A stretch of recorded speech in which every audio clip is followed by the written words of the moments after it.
Hello friends, I hope you all are fine. Welcome back to my channel. इस video में हम contract का part 2 discuss करेंगे, जिसमें किसके रिगार्डिंग क्वेश्चंस होंगे हमारे, जो डायरेक्ट सेक्शन बेस्ड क्वेश्चंस होंगे, प्लस मैंने 4-5 क्वेश्चंस डाले हैं जो हमारे केस लॉज के रिगार्डिंग होंगे। ओके, तो बिना टाइम वेस्ट करे शुरू करते हैं। फर्स्ट क्वेश्चन है, ये सेक्शन बेस्ड है इसलिए इजी होते हैं सेक्शन वाले, हमें ढूंढने में आसानी भी होती है। इंटरप्रिटेशन क्लॉज, अब ये मैंने क्यों डाला है, ये बताने के लिए कि कोई भी अगर हमें क्वेश्चन नहीं समझ आ रहा है, हम सबसे पहले उसका डेफिनेशन क्लॉज जो होता है, इंटरप्रिटेशन मतलब जो हमारा डेफिनेशन क्लॉज होता है, हम सबसे पहले उसमें ही डेफिनेशन ढूंढेंगे, क्योंकि ज्यादातर हमें वही चीजें सारी डिफाइन करी हुई मिल जाती हैं। तो इंटरप्रिटेशन क्लॉज जो है कॉन्ट्रैक्ट एक्ट का कौन से सेक्शन में गिवन है, सेक्शन 2 में। ओके, जब एक मैन एडवर्टाइज करता है कि मेरे पास कई सारी बुक हैं जो मुझे बेचनी है, वो क्या कर रहा है यहाँ पे, वो ऑफर कर रहा है, इनविटेशन टू ऑफर कर रहा है, स्पेशल ऑफर कर रहा है, स्टैंडिंग ऑफर। देखो, यहाँ पे ऑफर नहीं हो सकता, क्यों, वो अपनी विलिंगनेस नहीं बता रहा सामने वाले को ये चीज के लिए कि उसकी एसेंट लेनी, नहीं, वो यहाँ पे क्या कर रहा है, एडवर्टीजमेंट दे रहा है, एड दे रहा है अखबार में या ऑनलाइन, कैसे भी। वो एक तरह से इंफॉर्मेशन दे रहा है, किस पर्पज के लिए, कि सामने वाले बंदे का मेरे पास ऑफर आएगा कि सर जी अभी भी आपके पास वो बुक्स है क्या, मैं वो बुक्स खरीदने में इंटरेस्टेड हूँ। तो यहाँ पे ये बंदा क्या कर रहा है, वो इंफॉर्मेशन दे रहा है। तो आंसर क्या हो जाएगा, invitation to offer. Okay, every promise and every set of promises forming the consideration for each other, ये क्या कहलाएगा। अब हमें नहीं पता कहाँ है, अब या तो हम कर सकते हैं एग्रीमेंट की डेफिनेशन देखें, ऑफर की देखें, एक्सेप्टेंस की देखें, कॉन्ट्रैक्ट की देखें, हम ऐसे भी कर सकते हैं, वरना हम डायरेक्ट डेफिनेशन क्लॉज में जाके हम इसको भी ढूंढ सकते हैं, जो कि हमारा कहाँ गिवन है, सेक्शन 2E में। क्या बोलता है, हर प्रॉमिस और एवरी सेट ऑफ प्रोमिसेस जो कंसिडरेशन फॉर्म करता है एक दूसरे का, उसको हम क्या कहते हैं, एग्रीमेंट। अब यहाँ पे जो एवरी प्रॉमिस का मतलब है, यहाँ पे तो हो जाता है जो एक बंदा करता है, यूनिलेटरल प्रॉमिस करता है। और सेट ऑफ प्रॉमिस क्या होता है, जो दोनों तरफ से प्रॉमिस आते हैं, दैट इज बायलेटरल। ठीक है, चलो इसको हम थोड़ा सा देख लेते हैं। जैसे फॉर्मिंग कंसिडरेशन, एक दूसरे के लिए क्या फॉर्म कर रहा है, कंसिडरेशन फॉर्म कर रहे हैं। मतलब ए ने सपोज बी को बोला, भाई 10,000 में मेरा घर पेंट कर देगा क्या, मैं तेरे को पैसे दे दूंगा। तो यहाँ पे ए ने प्रॉमिस क्या किया, ए ने प्रॉमिस किया कि मैं तेरे को 10,000 रुपए दे दूंगा, बट बदले में कंसिडरेशन क्या है, तू मेरा घर पेंट कर दियो। बी क्या कहता है, प्रॉमिस करता है, चिंता मत करो साहब, मैं पेंट कर दूंगा, बट बदले में कंसिडरेशन क्या, ठीक है मैं 10,000 लूंगा। तो इसका मतलब हर promise and set of promise जो कंसिडरेशन फॉर्म करता है एक दूसरे का, तो इसका जो प्रॉमिस है इसका कंसिडरेशन हो गया, और जो इसका प्रॉमिस है वो इसका कंसिडरेशन, तो ये क्या फॉर्म हो गया, हमारा एग्रीमेंट। ठीक है, आ जाओ अगले पे। Privity of contract is, privity of contract में क्या होता है, इसका मतलब ए और बी के बीच में कॉन्ट्रैक्ट है, जो भी अगर इनको सू करना है, ये ही एक दूसरे के ऊपर केस ला सकते हैं, कोई थर्ड पार्टी एक्स नहीं ला सकती है। और यहीं पे क्वेश्चन आ सकता है, क्या प्रीविटी ऑफ कंसिडरेशन होता है, नहीं, कंसिडरेशन की प्रीविटी नहीं होती। इसका मतलब अगर ए और बी के बीच में कोई कॉन्ट्रैक्ट है, तो पर्सन सी भी यहाँ पे कंसिडरेशन दे सकता है। किसको दे सकता है, अगर ए है वहां पे, अगर हमारा ऑफरर, तो ठीक है। तो यहाँ पे प्रीविटी ऑफ कॉन्ट्रैक्ट में क्या है, सिर्फ पार्टीज ही एक दूसरे की सू कर सकती है, मिस्टर एक्स स्ट्रेंजर सू नहीं कर सकता है। ओके, डिफरेंस क्या है एक कॉन्ट्रैक्ट में और सोशल एग्रीमेंट में, इसमें जो मेन डिफरेंस है वो हमारा क्या होता है, कॉन्ट्रैक्ट में और सोशल एग्रीमेंट में।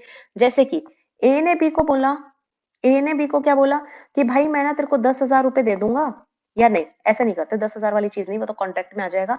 ए ने बी को बोला, भाई आज ना तू मेरे घर पे डिनर पे आ जाइयो, ठीक है, बी कहता है हाँ जी मैं तो आ जाऊंगा। अब ए ने क्या है, इसको फोन कर दिया, शाम को मना कर दिया, भाई हमारा ना डिनर कैंसिल हो गया तो तेरे को आने की जरूरत नहीं है। तो क्या बी यहाँ पे केस ला सकता है, आंसर इज नो। रीजन क्या है, भाई यहाँ पे तो कोई इंटेंशन ही नहीं थी कोई लीगल रिलेशनशिप में आने की, किसी कॉन्ट्रैक्ट में थोड़ी ना आए हैं हम लोग, ये तो हमारा क्या हो गया, सोशल एग्रीमेंट हो गया। और कॉन्ट्रैक्ट के लिए क्या जरूरत है, इंटेंशन है होनी चाहिए कि लीगल रिलेशनशिप में आए दोनों पार्टीज। ठीक है, अगले पे आ जाओ। कौन सा प्रोवाइडेड नहीं है सेक्शन 4 और 5 में, देखो ये सेक्शन वाली वीडियोस हैं इसलिए यहाँ डायरेक्ट क्वेश्चंस ही हैं, ये कंसेप्ट वाली वीडियो नहीं है। अब आ जाओ इसमें, सेक्शन 4 और 5 में हमने बोला क्या चीज प्रोवाइडेड नहीं है, सेक्शन 3 से अगर हम देखें, सेक्शन 3 से यही बात कर रखी है कम्युनिकेशन की, किस चीज की, प्रपोजल की, एक्सेप्टेंस की और इनके रिवोकेशन की। इसका मतलब सिर्फ ये चीजें तो दे रखी है बट रिवोकेशन ऑफ कॉन्ट्रैक्ट नहीं दे रखा, क्योंकि यहाँ बोला इज नॉट प्रोवाइडेड। क्वेश्चन पूरा देखना क्या पूछा गया है। अगले पे आओ, सेक्शन 10 में जो है हमें कितनी कंडीशंस बता रखी हैं एक एग्रीमेंट को कॉन्ट्रैक्ट में करने की, मैंने पहले वीडियो में बताई थी। पहली जो इसकी एसेंशियल है वो क्या है, कॉम्पिटेंट पार्टीज। क्या है, कॉम्पिटेंट पार्टीज। दूसरी कंडीशन क्या बताई थी, फ्री कंसेंट होनी चाहिए पार्टीज के बीच में। फिर क्या बताया था, लॉफुल ऑब्जेक्ट होना चाहिए और कंसिडरेशन होना चाहिए।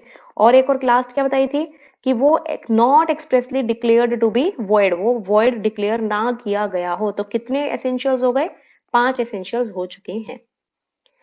एज ऑफ मेच्योरिटी क्या है कॉन्ट्रैक्ट एक्ट के पर्पज से, एज ऑफ मेच्योरिटी कहां दे रखी है हमें, सेक्शन 11 बोलता है, जिसमें क्या बताया, पर्सन साउंड माइंड होना चाहिए और क्या होना चाहिए, नॉट डिस्क्वालिफाइड होना चाहिए, प्लस क्या होना चाहिए, मेजर होना चाहिए। मेजर मतलब 18 प्लस होना चाहिए। ठीक है, ऐसा नहीं है गर्ल्स के अलग है यहाँ पे बॉयज के अलग कॉन्ट्रैक्ट के लिए, सबके लिए ही कितनी है, 18 साल है। और अगर 18 साल से कम के साथ मैं कॉन्ट्रैक्ट कर लेती हूँ तो वो एग्रीमेंट हमारा क्या हो जाता है, वॉइड एग्रीमेंट हो जाता है। और ये कौन से केस में बोला था कि जो भी तुम 18 साल से कम के साथ कॉन्ट्रैक्ट करोगे, कौन से केस में बोला गया था, मोहरी बीवी वाले केस में बोला गया था। ठीक है, अगले पे आओ, coercion under English law is also known as, देखो ये 4-5 वो हैं कॉन्ट्रैक्ट में जहां पे हमें पता लगता है कि पार्टीज के बीच में जो है फ्री कंसेंट थी ही नहीं। कौन कौन से सेक्शन है, 15, 16, 17, 18 और 20 से 22। अब कैसे याद करना बताया था मैंने, can you forgive my mistake, तो कैन से हो गया हमारा कोएर्जन, यू से हो गया अनड्यू इन्फ्लुएंस, एफ से हो गया हमारा फ्रॉड, एम से हो गया हमारा मिस रिप्रेजेंटेशन और एम से ये वाला हो गया मिस्टेक। अब ये कैसे याद करना, can you forgive my mistake. ठीक है, तो कोएर्जन इंग्लिश लॉ में हम इसको क्या कहते हैं, ड्यूरेस कहते हैं। ये एग्रीमेंट हमारे कैसे एग्रीमेंट होते हैं, वॉइडेबल होते हैं। कहां दे रखा है, सेक्शन 19 के अंदर। अगले पे आ जाओ, a contract caused by mistake of law not in force in India, हमें यहाँ पे कोई सेक्शन नंबर नहीं लिखा, इसका मतलब इन्होंने बोला ऐसा कॉन्ट्रैक्ट जो मिस्टेक की वजह से एंटर किया है, कोई बात नहीं, इंडेक्स देखो, इंडेक्स में मिस्टेक कहाँ दे रखी है, 20 से 22। अब देखो इसमें हमें कैसे देखना है, सेक्शन 22 जब हम खोलेंगे वो किस चीज की बात करता है, वो तो यूनिलेटरल मिस्टेक की बात करता है, ये नहीं आएगा। फिर नॉट इन फोर्स वाला कहाँ दे रखा है, सेक्शन 21, इसको जब हम पढ़ेंगे हमें पता लगेगा कि जो इंडिया में एनफोर्स नहीं है वो लॉ के रिगार्डिंग अगर तुम मिस्टेक कर रहे हो उसका सेम इफेक्ट होएगा जैसे कि मिस्टेक ऑफ फैक्ट में इफेक्ट आता है। ठीक है, देखो इसका एक छोटा सा मैं बताती हूँ, 20 और 22 और सेक्शन 21।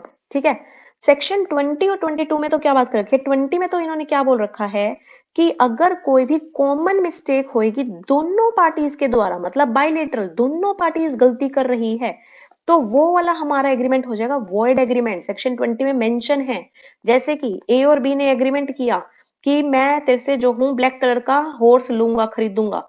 बी को लगता है कि हाँ ठीक है मेरे पास तो है, हम दे देते हैं। तो बी कहता है ठीक है ए मैं तेरे को दे दूंगा, बट ब्लैक हॉर्स तो उस टाइम पे मरा हुआ था और ना ही ए को पता था ना ही बी को।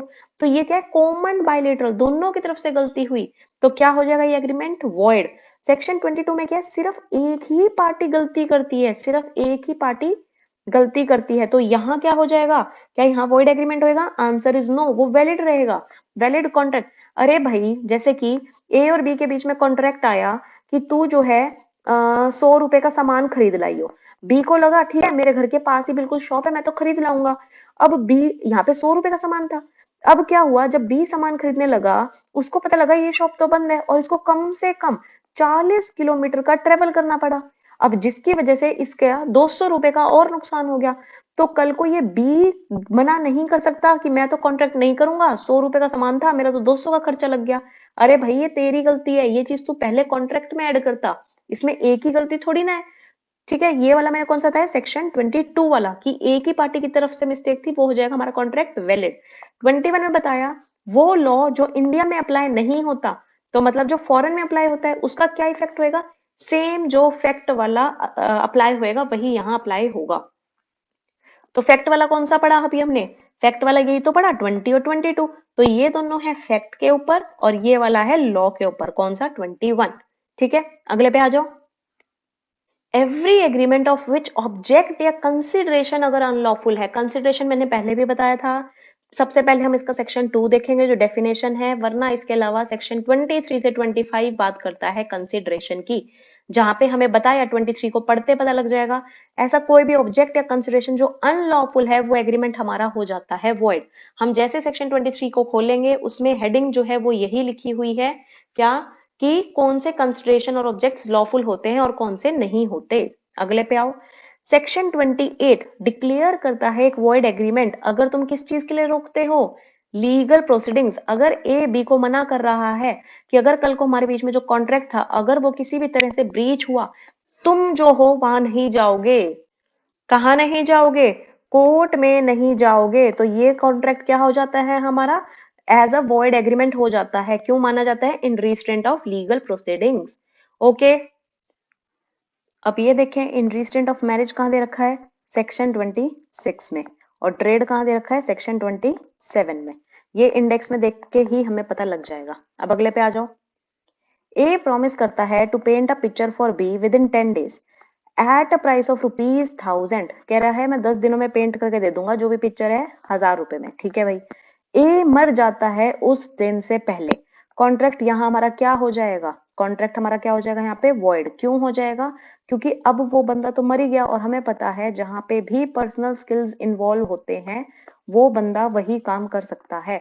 तो अगर ए को गाना गाना था वो नहीं गा सकता, बीमार हो गया, मर गया या गला खराब हो गया कुछ भी, तो वो हमारा एनफोर्स हम नहीं करवा सकते हैं, वो हो जाएगा हमारा कॉन्ट्रैक्ट वॉइड। ठीक है, where no application, where no application is made, अगर कोई एप्लीकेशन करी ही नहीं, ना ही कोई टाइम हमने स्पेसिफाई किया कि हमें अपना प्रॉमिस को कब परफॉर्म करना है, वो एग्रीमेंट हमें कब तक परफॉर्म करना होगा।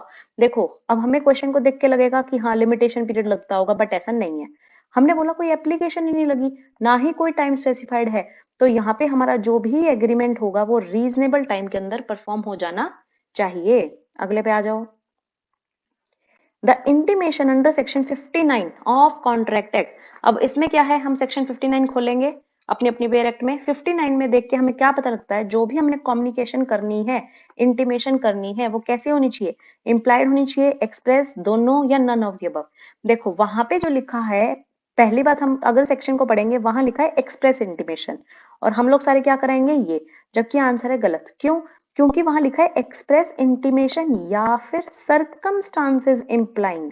सरकमस्टांसेस इंप्लाइंग का मतलब ही तो ये है कि एक्सप्रेस हो सकता है या इंप्लाइड भी हो सकता है, तो आंसर क्या होगा, सी। अगले पे आ जाओ। कॉन्ट्रैक्ट में certain relations resembling with contract are provided under. वैसे इसकी हेडिंग देखकर हम पता लगा सकते हैं कौन सा चैप्टर है, बट ये मैंने पहले भी बताया था वीडियो में कि कॉन्ट्रैक्ट जैसे दिख रहे हैं पर वो कॉन्ट्रैक्ट है नहीं। कौन से कॉन्ट्रैक्ट होते हैं वो, क्वाजाई कॉन्ट्रैक्ट। कौन से चैप्टर में है, चैप्टर 5 में। फिर quantum Marriott means, quantum Marriott का क्या मतलब होता है, सबसे पहली बात सेक्शन 70 से डिराइव होता है ये। इसमें क्या मतलब होता है, to the extent of the work done. इसका मतलब ए और बी के बीच में कोई कॉन्ट्रैक्ट था 100 बैग्स सेल करने का। अब हुआ क्या, यहाँ पे जो है 60 बैग्स ही सेल कर पाया ए। ठीक है, ए ने 60 बैग सेल कर दिए और बी ने कितने मांगे थे, 100 बैग्स मांगे थे, बट ये 60 बैग्स ही डिलीवर कर पाया। अब बी कह रहे मैं तो तेरा पैसा नहीं दे रहा, बट ए कह रहा है जो मैंने 60 बैग्स दिए कम से कम उसका पैसा तो मेरे को डिलीवर करो, उसका पैसा तो मेरे को पे करो। तो इसका मतलब है जितना मैंने काम किया है उतना तो मुझे पे होना चाहिए, दैट इज क्वांटम मैरियट। अगले पे आ जाओ। The bailment of goods as a security for payment of a debt या परफॉर्मेंस ऑफ अ प्रॉमिस। हमने किसी गुड्स को क्या कर दिया, बेलमेंट, तो वो क्या होएगा, बेलमेंट। Answer is wrong. क्यों, क्योंकि मैंने बोला बेलमेंट ऑफ गुड्स, मैंने यहाँ पे गुड्स को बेल कर दिया है, एज अ सिक्योरिटी दी है for the payment of debt. A ने बी से 10,000 का उधार लिया था, इसके बदले में इसने अपने गुड्स को कुछ बेल कर दिया, इसके पास सेफ्टी पर्पज से रख दिया, सिक्योरिटी पर्पज के लिए रख दिया। बी के पास, क्यों, मैंने 10,000 की उधारी ली थी इस वजह से, तो इस चीज को हम क्या बोलेंगे, प्लेज कहेंगे। और अगर सपोज हमें ये नहीं मिला, हमें इंडेक्स के थ्रू भी नहीं मिल रहा, तो हम क्या करेंगे, हमें पता है बेलमेंट कहाँ दे रखा है, कॉन्ट्रैक्ट एक्ट में दे रखा है, तो हमें क्या देखना है, बेलमेंट के रिगार्डिंग और कौन सी टर्म्स कॉन्ट्रैक्ट में यूज होती है, बेलमेंट के रिगार्डिंग एक प्लेज भी इसी में वो होती है इंक्लूड, जबकि ये मोर्गेज और चार्ज हैं वो हमारे आ जाते हैं प्रॉपर्टी लॉ के, तो ये हमें वहां मिलेंगे। ठीक है, अगले पे आ जाओ। टू क्रिएट एन एजेंसी, ये मैंने पहले वाले वीडियो में बताया था, एजेंसी क्रिएट करने के लिए हमें कंसिडरेशन की जरूरत नहीं होती है, एक मिनट यहाँ क्रॉस नहीं, कंसिडरेशन की जरूरत नहीं होती है। ठीक है, कहाँ लिखा है ये, सेक्शन 185 में। कैसे पता करेंगे, इंडेक्स में देखेंगे, वहां पे उसका टाइटल ही लिखा है कंसिडरेशन की जरूरत नहीं होती है। ठीक है, और जबकि हमें पता है कंसिडरेशन जरूरी होता है, वरना सेक्शन 25 के अकॉर्डिंग वो वाले एग्रीमेंट हमारे वॉइड एग्रीमेंट कहलाए जाते हैं, अगर उनमें कोई भी कंसिडरेशन नहीं हुआ तो। बट ये जो एजेंसी वाला है वो क्या है, इसका एक्सेप्शन माना जाता है। ठीक है, अगले पे आ जाओ। An agent can not claim remuneration for his misconduct, principal ने एजेंट को अपॉइंट किया कुछ काम करने के लिए, बट एजेंट की वजह से वो उसमें प्रिंसिपल को लॉस हो गया या वो काम था हुआ ही नहीं, तो एजेंट जो है उस चीज का पैसा मांग ही नहीं सकता। कौन से सेक्शन में, 220 में। अगले पे आ जाओ। Under the contract act following right available है ही नहीं एजेंट के पास। अगर प्रिंसिपल और एजेंट है, एजेंट को कोई काम दिया गया पर प्रिंसिपल अभी इसके पैसे नहीं दे रहा, तो एजेंट पास क्या राइट है कि जो मेरे पास प्रिंसिपल के गुड्स पड़े हैं या कोई भी चीज पड़ी है, मैं उनको रिटेन करके रख सकता हूँ, प्लस जो भी मेरा नुकसान हो रहा है, मेरे को पैसे नहीं मिल रहे, तो मैं उसके लिए कंपनसेशन भी मांग सकता हूँ। बट मेरे पास कोई राइट नहीं है कि मैं प्रिंसिपल के गुड्स को सेल आउट कर दूं, मैं नहीं कर सकती। कौन, एजेंट नहीं कर सकता है। नेक्स्ट, बेली कौन होता है, ये हमने बेलमेंट में पढ़ा था। जब ए अपने गुड्स बी को दे रहा है, सपोज इसको बुक चाहिए थी पढ़ने के लिए 1 हफ्ते के लिए बी को, तो जब ए ने वो बुक दी, किसको दी, बी को दी, ये तो होएगा बेलर, क्या होगा, बेलर, और ये कौन होएगा, हमारा बेली। तो मतलब जिसको हम गुड्स डिलीवर कर रहे हैं, ओके, और हु डिलीवर्स द गुड्स, वो हो गया हमारा बेलर। नेक्स्ट, ये 3-4 अब केस लॉ आ गए बस, बाकी सिर्फ नॉर्मल सेक्शन बेस थे। इसमें मैं बताती हूँ, इंडेक्स खोलेंगे, इंडेक्स में से हमें सिर्फ एक बार नजर मारनी है किन चीजों पे, कि सेक्शन 1 से उसमें क्या दे रखा है, जैसे मैंने कोएर्जन वाला फ्री कंसेंट बताया वो देख लेना, आगे 25 वाला टॉपिक है वो सिर्फ हमें देखना है कि हाँ ये यहाँ लिखा है, ये यहाँ, क्वेश्चन ऐसे इजी ही आते हैं कॉन्ट्रैक्ट से। अगला देखते हैं, कौन से वाले केस में बोला गया था जनरल ऑफर के कंसेप्ट के बारे में, जनरल ऑफर के कंसेप्ट के बारे में। जनरल ऑफर क्या होता है, पहले हम ये देखते हैं। ए ने कई सारे लोगों को ऑफर दिया, जो भी ये कर देगा टर्म्स एंड कंडीशंस, हम उस चीज को एक्सेप्ट मान लेंगे, एक्सेप्टेंस मान लेंगे। जनरल ऑफर में क्या होता है, कोई बंदा जब ऑफर देता है, अपनी उसके साथ कुछ कंडीशंस जोड़ता है, जैसे कोई पर्सन कंडीशंस पूरी कर देता है, वो एक्सेप्टेंस मान ली जाती है। जनरल ऑफर का जो कंसेप्ट था वो हमारा आया था कार्लिल वर्सेस कार्बोलिक स्मॉकबोल में। अब इसमें क्या हुआ, कार्लिल वर्सेस कार्बोलिक स्मॉकबोल में, इसमें सिर्फ थोड़ा थोड़ा बताती हूँ ताकि याद रहे। देखो इसमें क्या हुआ, एक कंपनी थी जिसने क्या है ऑफर किया अखबार में कि जो भी हमारी बनाई हुई मेडिसिन, जो हम मेडिसिन दे रहे हैं, तो जो भी हमारी बनाई हुई मेडिसिन प्रॉपर डोज लेगा, प्रॉपर टाइम पे लेगा, उसको कभी भी इन्फ्लुएंजा बीमारी होएगी ही नहीं, इन्फ्लुएंजा बीमारी होएगी ही नहीं, बट प्रोवाइडेड जो हमने कंडीशंस बोली है वो पूरी होनी चाहिए। मतलब कि हफ्ते में 2-3 बार, जितनी बार भी बोला है वो पूरी होनी चाहिए, किस डोज में लेनी है वो होनी चाहिए। अब एक लेडी थी, उसने क्या किया, उसके अकॉर्डिंग, कंडीशंस के अकॉर्डिंग ये दवाई ली, अब क्या हुआ, उसको हो गया इन्फ्लुएंजा। तो अब जब इसने केस किया कंपनी के ऊपर, कंपनी ने बोला हमने तो कभी ऐसे कहा ही नहीं था कि, और इन्होंने क्या किया, कंपनी वालों ने उसके लिए इन्होंने ये बोला था जो भी हमारी कंडीशंस फुलफिल करेगा और अगर उसको इन्फ्लुएंजा हुआ तो हम उसको जो है कुछ अमाउंट पे करेंगे, और जो हमने अपने बैंक अकाउंट में भी डलवा दिए हैं। अब ये जो लेडी है, ये लेडी कंपनी वालों के ऊपर केस करती है कि मुझे वो अमाउंट मिलना चाहिए, क्योंकि मैंने इनकी कंडीशंस प्रॉपर फुलफिल करी है और मेरे को फिर भी ये बीमारी हो गई है। तो यहाँ पे कोर्ट, कंपनी क्या बोलती है, ये तो कभी हमारी तरफ से ऑफर था ही नहीं, इन्होंने तो हमसे पूछा ही नहीं। पर कोर्ट क्या बोलते हैं, यहाँ पे कोर्ट कहता है कि जब तुम लोगों ने ऑफर दे दिया, और जैसे उस लेडी ने कंडीशंस को फुलफिल कर दिया, परफॉर्म कर दिया, उसका मतलब वो एक्सेप्ट उन चीज को कर चुकी है और एक ये वैलिड कॉन्ट्रैक्ट में उसी टाइम चेंज हो गया था जैसे ही वो कंडीशंस उसने फुलफिल कर दी। तो इसका मतलब ये वैलिड कॉन्ट्रैक्ट है और वो लेडी जो है एंटाइटल होएगी, जो भी उसको पैसा मिलेगा वो लेडी को मिलना चाहिए। तो ये कौन से में बोला था? कार्लिल वर्सेस कार्बोलिक स्मोकपोल, जिसमें किस चीज के बारे में बताया था? जनरल ऑफर के बारे में। किसमें बताया था? जनरल ऑफर के बारे में। ठीक है, अगले पे आ जाओ। मोहरी बीवी धर्मोदास घोष, ये हमें पता है कि कोई भी एग्रीमेंट माइनर के साथ करते हैं वो एग्रीमेंट हमारा क्या हो जाता है? Void agreement. कहां से आया है? सेक्शन 11 से। Next, doctrine of frustration. Doctrine of frustration हमें गिवन है सेक्शन 56 में। इसका मतलब क्या होता है? अगर पार्टीज किसी कॉन्ट्रैक्ट में आई है, कल को कोई भी अनफोर्सीन सिचुएशन हो जाती है, कुछ ऐसे सर्कमस्टांस आ जाते हैं जिसपे पार्टी की वजह से नहीं हुआ, पार्टी का कोई कंट्रोल नहीं था, पार्टी फॉल्ट पे नहीं थी, तो हम मान लेते हैं वो डॉक्ट्राइन ऑफ फ्रस्ट्रेशन है और हमारा कॉन्ट्रैक्ट खत्म हो जाता है। किसी भी पार्टी को कॉन्ट्रैक्ट परफॉर्म करने की जरूरत नहीं होती। ये इससे रिगार्डिंग केस कौन सा है? Curl versus Henry. एक और केस है इसके रिगार्डिंग, एक है टेलर वर्सेस गार्डवेल, एक ये वाला केस भी इसके रिगार्डिंग है, और है क्रेल वर्सेस हेनरी। जैसे क्रेल वर्सेस हेनरी में क्या हुआ था, इसमें मैं थोड़ा थोड़ा बताती हूँ केस लॉ का।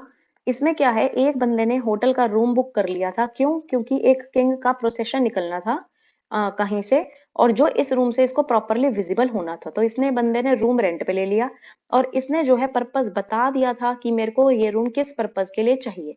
पर कल को जो किंग था उसका प्रोसेशन कैंसिल हो गया, रीजन बीइंग जो किंग है वो बीमार हो गया था, इल हो गया था। ठीक है, तो ये जो बंदा जिसने रूम लिया था उसने मना कर दिया कि अब मेरे को, मैं जो हूँ कोई अमाउंट नहीं दूंगा क्योंकि मेरा जो रूम बुकिंग थी उसको कैंसिल कर दिया जाए। बट होटल वाले क्या बोलते हैं, जहां पे उसने रूम लिया था, कहते हैं नहीं, आपको पेमेंट तो पूरी करनी ही होगी। तो केस जो है उस बंदे के फेवर में ही डिसाइड हुआ, क्योंकि यहाँ पे उसने पर्पस बता रखा था होटल वालों को, और वहां पे उस किंग के बीमार होने से यहाँ पे दोनों पार्टीज की ही कोई गलती नहीं थी, ना ही होटल वाले की ना ही उस पर बंदे की जिसने उस पर्पस के लिए लिया था, क्योंकि जिस पर्पस के लिए उसने रूम लिया था वो पर्पस ही अब कैंसिल हो चुका था।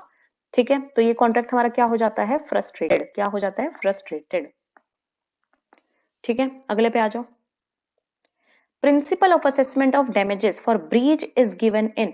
इन्होंने क्या बोला, हमारा कंपनसेशन का जो भी, अगर कॉन्ट्रैक्ट है कल को ब्रीच हो रहा है तो कोई कंपनसेशन वगैरह मिलना है पार्टी को, या डैमेजेस का जो भी उसको लॉस हुआ है वो जो उसको मिलेगा कहाँ मिलता है? सेक्शन 73 में। बट ये कौन से केस लॉ से डिराइव हुआ? Hadley versus Baxendale. ठीक है, अब आ जाओ कौन सा रिलेटेड है क्रॉस ऑफर से। पहले हम पढ़ते हैं क्रॉस ऑफर क्या होता है। इसका आंसर क्या होगा? Ten versus Hoffman. अब इसमें क्रॉस ऑफर में है क्या, ए ने बी को कोई ऑफर दिया 100 बैग्स का, ठीक है, 100 बैग्स का ऑफर दिया 1000 रुपीज में। ए ने बी को ऑफर दिया, बी को अभी नहीं पता हुआ क्या, उसी दिन बाई चांस बी ने भी, जैसे ये ऑफर जा रहा था, बी ने भी एक ऑफर यहाँ पे दिया कि भाई मैं ना 100 बैग खरीदना चाहता हूँ 1000 रुपीज के। मतलब इसने जो ऑफर दिया था ए ने, सेम ऑफर, वही ऑफर नहीं, इन तौर से एक तौर से एक्सेप्टेंस के तौर पे बी ने भी बोला भाई मैं 100 बैग लेना चाहता हूँ 1000 रुपए में। मतलब दोनों पार्टीज की तरफ से जो ऑफर जा रहे थे वो सेम जा रहे थे, सेम टर्म्स एंड कंडीशन सब कुछ सेम था, तो ये क्या आपस में क्रॉस कर गए, तो इस वजह से इसको बोलते हैं हम क्रॉस ऑफर। ठीक है, और ये जो ऑफर होते हैं वो वैलिड नहीं माने जाते। रीजन क्या है? क्योंकि ए को ना ही बी के ऑफर के बारे में पता था जब ये यहाँ अपना ऑफर दे रहा था, ना ही बी को पता था ए के ऑफर के बारे में। तो अगर बी कल को बोल रहा है कि भाई मैं 100 बैग्स ले रहा हूँ 1000 में, हम उस चीज को एक्सेप्टेंस नहीं बोलेंगे, क्योंकि यहाँ बी अपनी तरफ से इंफॉर्मेशन दे रहा था, ना कि एक्सेप्टेंस दे रहा था। तो ये होता है हमारा क्रॉस ऑफर। ओके, अगला, ए कॉन्ट्रैक्ट करता है telephone, becomes a contract over telephone, a है ये, ए नहीं a contract over telephone becomes complete at the place where acceptance has heard, in which case, किस में हेल्ड हुआ था। देखो, सबसे पहली बात अभी मैंने ऊपर भी बताई थी कि कोई भी हमें कम्युनिकेशन करनी है एक्सेप्टेंस की, प्रपोजल की, रिवोकेशन की, वो कहाँ दे रखे हैं हमें? 3 से 5 में। ये जो हमारा कम्युनिकेशन वाला पॉइंट है कौन से केस से डिलीवर हुआ था, इनमें दो चीज आती है। एक तो आती है हमारी इंटर प्रेजेंटस, एक आती है इंटर एब्सेंटस। तो ये हमारा बात कर रहे हैं इंटर प्रेजेंटस कि हम एक दूसरे की बात अभी के अभी सुन रहे हैं या हम आमने सामने खड़े हैं अपनी अपनी जो बातें डिलीवर करने के लिए। इंटर एब्सेंटस जो पोस्टल के थ्रू करते हैं, या मैंने तेरे को मेल दी, तू मेरे को मेल दे रहा है, जो थोड़ा टाइम लग सकता है, पर प्रेजेंटस में एट अ टाइम हो जाती है वो चीजें। तो ये जो प्लेस हमने बोला, ए ने बी को ऑफर दिया टेलीफोन के ऊपर, ठीक है, बी को ऑफर मिला टेलीफोन के ऊपर, बी ने बोल दिया हाँ ठीक है भाई मैं रेडी हूं, तो ए की जगह माना जाता है कि हमारा कॉन्ट्रैक्ट कंक्लूड हो चुका है। और ये वाला केस हमारा रिलेटेड है भगवान दास वर्सेस गिरधारी लाल से। ओके, ये ज्यादा डिटेलिंग में मैं नहीं जा रही क्योंकि ऑलरेडी मेरी केस लॉस के ऊपर वीडियोस बनी हुई है, आप वो वाली वीडियो भी देख सकते हो।